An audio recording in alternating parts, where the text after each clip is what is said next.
كومباوند وسط الكلية السياحية الرابعة أمام مول العرب، دقيقة من وسط الدشور لو احنا رايحين طريق زايد أو ممشى السياحي أو طريق اسكندرية، دقيقة من المحور المركزي لو رايحين مول العرب أو جامعة مصر أو مستشفى دار الفؤاد أو جامعة النيل، دقيقتين من طريق الواحات لو احنا رايحين مول مصر أو جامعة MSA.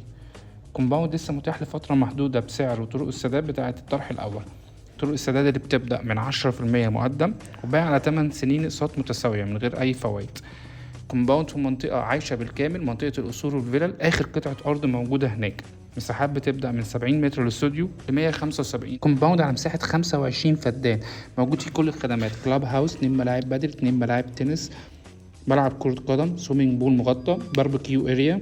كل الخدمات موجودة فيه في منطقة القصور والفلل، المنطقة كلها عايشة بالكامل. عندنا الاستوديو بيبدأ من 70 متر، ومساحة الشقق بتبدأ لحد 175 متر بنسبة تحميل لأول مرة موجودة في أكتوبر وزايد. تبدأ من 18% ماكسيمم 20% نسبة التحميل.